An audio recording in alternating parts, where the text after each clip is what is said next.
Chapter 12. The Bootlegger's Bargain. The fire's crackling. The wind's tapping on the cabin walls like it's asking to come in, but ain't sure it's welcome. The whole place feels like it's leaning closer to listen. So I lean back in my chair, boots on the table, pipe warm in my hand, and say, "Boys, this one's a doozy." Now, I've done more than my fair share of foolish things, but damn it if I didn't live through most of them. And this story begins in a place God forgot, down near the U.S.-Mexico border, where me and Billy Banjo found ourselves bone-dry, dead broke, and stranded. No horse, no mule, no map, just dust, hunger, and the smell of bad decisions.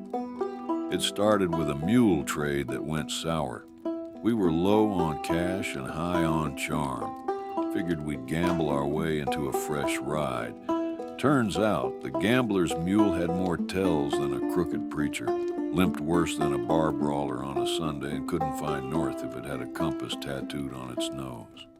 Halfway across that sun-baked hellscape, it sat down like it had paid rent on that patch of dirt and died.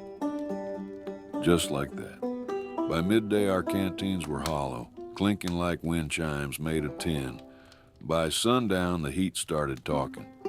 Billy began strumming strange minor chords on his banjo. Not music exactly, more like messages. And I swear a cactus winked at me. Desperation will turn fools into prophets, and that's when we saw it. A half-buried adobe hut slouched against a dry gulch, like it had given up on the idea of standing proud. A weather-warped sign out front read, "Silas Croup, tonic, tonics, and tinctures. Knock loud." So I knocked. No answer.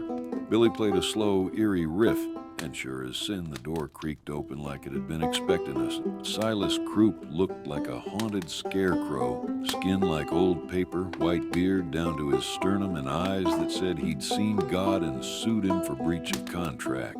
Without a word, he handed us each a dusty glass bottle and said, "Hydration." Now, we were thirsty, not stupid. The liquid was clear, but smelled like cleaning fluid and old pennies. Billy sniffed it, raised an eyebrow, and muttered, "Strong enough to tan a mule's tongue." But we were dying, and one man's poison is another's miracle. I sipped. It burned all the way down and left my throat feeling numb. The desert heat seemed to lean closer, like it was curious what would happen next. The buzz set in quick. My vision went soft at the edges. I remembered a lesson from Elijah Two Hands, an Apache scout who once taught me how to last longer than nature planned. How to test liquor for poison, how to pull water from cactus pulp, how to outstill a still. His words came back like ghosts with good timing. Billy kept playing, lulling Silas into foot-tapping complacency. I slipped around back and found a junk pile, cracked tarpaulin, shards of glass, busted jars, a rusted spoon. That's all I needed. I dug a shallow pit, stretched the tarp over it, set a mug in the center, and angled the glass above. A simple solar still. Coaxing water out of thin air, or out of Silas's cursed brew, drop by drop. By dawn, the first beads had gathered. Silas saw it and knew we weren't just drinking his tonic. We were stealing his whole damn act. He came out hollering, shotgun in hand, waving it like a mad conductor. "That's my livelihood," he yelled. "You owe me mental royalties." I stepped forward, holding that bottle. "Easy now," I said. "You're looking at a jar full of nitroglycerin, and one twitch, and we're just names in a hymn." Billy plucked a single high note, sharp enough to make the air wince. Silas blinked twice, dropped the gun, and backed away like we'd hexed him. We didn't linger. Took our water, our gear, and ran. 2 miles later, we collapsed behind a dune, laughing like men who'd outrun something they didn't fully understand. That water kept us alive for 2 more sunrises. What we didn't drink, we kept in memory, bottled like holy oil. We limped into the next town, ghosts in denim. Folks gave us sideways glances, but we had our dignity. And Billy's banjo still in one piece.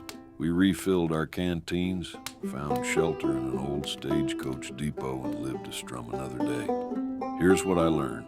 If your host won't drink his own brew, don't trust him. A solar still can save your life. All it takes is tarp, glass, and stubborn patience. Blue flame means ethanol. Yellow flame means poison. And never underestimate a man with a banjo in perfect pitch. Sometimes the only thing more dangerous than thirst is the cure you're offered. That, my friends, was Chapter 12, The Bootlegger's Bargain. And if you ever find yourself face to face with a desperate bootlegger in the middle of nowhere, remember, make noise, make steam, and make sure your banjo player knows a high C sharp enough to cut through madness. And survival? It don't come with banners or anthems, just scars, stories, and the occasional well-tuned banjo. Walt Winchester, signing off for now.